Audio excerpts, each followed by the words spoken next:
നമസ്കാരം. Small business ഐഡിയസിലേക്ക് ഏവർക്കും സ്വാഗതം. കഴിഞ്ഞ ഒരു ദിവസം ഞാനൊരു പുതിയ ബേക്കറിയിൽ കയറി. അവിടെ ചെന്നപ്പോൾ കണ്ട കാഴ്ച വളരെ പരിതാപകരമായിരുന്നു. കാരണം ഉണ്ടാക്കി വെച്ചിരിക്കുന്ന ഫുഡിന്റെ മുകളിലൂടെ ഈച്ച ആർക്കുന്നതാണ് കണ്ടത്. ഞാൻ ഉടനെ തന്നെ ആ കടക്കാരനോട് പറഞ്ഞു, ചേട്ടാ ഇങ്ങനെ ചെയ്യരുത്, ചെയ്തു കഴിഞ്ഞാൽ ചേട്ടന് പണിയാകും. ഫുഡിന്റെ ആൾക്കാര്, ഫുഡ് സേഫ്റ്റിയുടെ ആൾക്കാർ വന്നു കഴിഞ്ഞാൽ മൊത്തത്തിൽ കട അടപ്പിച്ചിട്ട് പോകും എന്ന് പറഞ്ഞു. പുള്ളി അത് നിസ്സാരമായിട്ട് തള്ളി. എങ്കിലും അതിനടുത്ത ദിവസം ഞാൻ അവിടെ ചെന്നപ്പോൾ കണ്ട കാഴ്ച വളരെ നല്ലതായിരുന്നു. അദ്ദേഹം ആ ഫുഡ് പ്രോഡക്റ്റ് എല്ലാം പ്ലാസ്റ്റിക്കിന്റെ കവർ കൊണ്ട് മൂടിയിട്ടുണ്ടായിരുന്നു. അനുവദനീയമായ പ്ലാസ്റ്റിക് തന്നെയാണ്.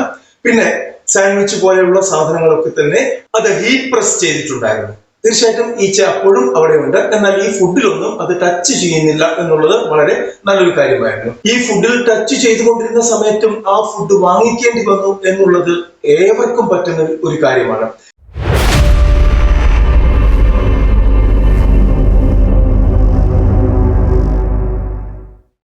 ഇപ്പോൾ നമ്മൾ ഇന്ന് ഫുഡിന്റെ ലൈസൻസിനെ കുറിച്ചാണ് പറയുന്നത്. ഈ ഓരോ കച്ചവടക്കാരും ഫുഡിന്റെ ലൈസൻസ് അല്ലെങ്കിൽ രജിസ്ട്രേഷൻ മസ്റ്റ് ആയിട്ട് എടുത്തിരിക്കണം എന്നുള്ള കാര്യത്തിൽ തർക്കമൊന്നുമില്ല. അപ്പോൾ എങ്ങനെയാണ് അത് എടുക്കുന്നത് എന്നുള്ളതാണ് പറയുന്നത്. 2024 അപ്ഡേറ്റ് ആണ് പറയുന്നത്. സ്കിപ്പ് ചെയ്യാതെ മുഴുവനായിട്ട് കാണുക. ആദ്യമായിട്ട് ഈ ഫുഡിന്റെ രജിസ്ട്രേഷൻ അല്ലെങ്കിൽ ലൈസൻസ് മസ്റ്റ് ആയിട്ട് എടുക്കണം, അത് നിങ്ങൾക്കറിയാം. ഇനി രജിസ്ട്രേഷൻ എങ്ങനെയാണ് എന്ന് നോക്കാം. നമുക്ക് ഒരു വർഷം 12 ലക്ഷം രൂപയിൽ താഴെയാണ് നമ്മളുടെ ടേൺ ഓവർ എങ്കിൽ നമ്മൾ രജിസ്ട്രേഷൻ എടുത്താൽ മതിയാകും. എന്നാൽ ഇപ്പോൾ അതിലൊരു ചെറിയ വ്യത്യാസമൊക്കെ അവർ വരുത്തിയിട്ടുണ്ട്. ലൈസൻസ് തന്നെ വേണം എന്നുള്ള കാര്യത്തിലേക്ക് നീങ്ങുന്നതായിട്ട് അറിയാൻ കഴിഞ്ഞു. അപ്പോൾ 12 ലക്ഷം രൂപ വരെ നമുക്ക് ടേൺ ഓവർ ഉള്ളൂ എങ്കിൽ നമുക്ക് രജിസ്ട്രേഷൻ എടുക്കാം. രജിസ്ട്രേഷന് ഒരു വർഷത്തേക്ക് വെറും 100 രൂപ മാത്രമാണ് ചാർജ് ചെയ്യുന്നത്.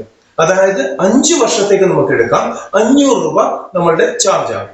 ഇനി അടുത്തതാണ് licence. Licence depend upon the business ആണ്. 2000 രൂപ തൊട്ട് 5000 രൂപ വരെ പ്രതിവർഷം ആകാം. നമുക്ക് 12 ലക്ഷം രൂപയ്ക്ക് മുകളിൽ, കൂടാതെ 20 കോടിക്ക് താഴെ നിൽക്കുന്ന ബിസിനസ്സുകൾക്ക്, ഫുഡ് റിലേറ്റഡ് ഫുഡ് ബിസിനസ്സുകൾക്ക് എല്ലാം തന്നെ ഈ ഒരു ചാർജ് ആണ് അവർ ഈടാക്കുന്നത്.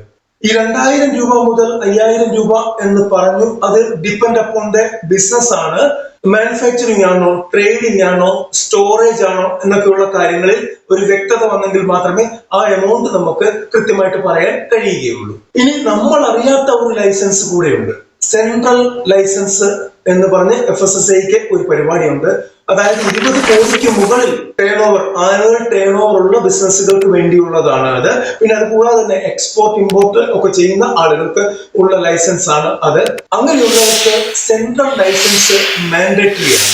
അതിന്റെ ചാർജസ് എന്ന് പറഞ്ഞാൽ 7500 രൂപ മുതൽ ആണ് തുടങ്ങുന്നത്. പിന്നെ ഈ ലൈസൻസുകളെല്ലാം തന്നെ, അതായത് രജിസ്ട്രേഷൻ ആണെങ്കിലും ലൈസൻസ് ആണെങ്കിലും സെൻട്രൽ ലൈസൻസ് ആണെങ്കിലും അതാത് ബിസിനസ്സുകൾക്ക് അനുസൃതമായി അത് മാൻഡേറ്ററി ആണ് എന്നുള്ള കാര്യം നിങ്ങൾ ഓർക്കേണ്ടതുണ്ട്. ഇനി ഇത് നമുക്ക് എങ്ങനെ ചെയ്യാം? അറിവുള്ളവർക്ക് ഓൺലൈനിൽ അവർക്ക് തന്നെ ചെയ്യാവുന്നതാണ്. ഇനി അതല്ലെങ്കിൽ നിങ്ങൾ അക്ഷയയിൽ ചെന്നു കഴിഞ്ഞാൽ, അക്ഷയ സെന്ററുകളിൽ ചെന്നു കഴിഞ്ഞാൽ ഈ സർവീസ് അവിടെ അവൈലബിൾ ആണ്. ചെറിയ തുക നമ്മൾ ഫീസായിട്ട് കൊടുക്കേണ്ടി വരും. കൂടാതെ നമ്മളുടെ ഡോക്യുമെന്റ്സ് ഒക്കെ സ്കാൻ ചെയ്യുന്നതിന്റെ പണം കൂടി അടയ്ക്കേണ്ടി വരും. ഏകദേശം 15 മുതൽ 30 ദിവസത്തിനുള്ളിൽ നിങ്ങൾക്ക് FSSAIയുടെ രജിസ്ട്രേഷൻ, ലൈസൻസ് അങ്ങനെയുള്ള ഏതാണെങ്കിലും അതിന്റെ സർട്ടിഫിക്കേഷൻ ലഭിക്കുന്നതാണ്.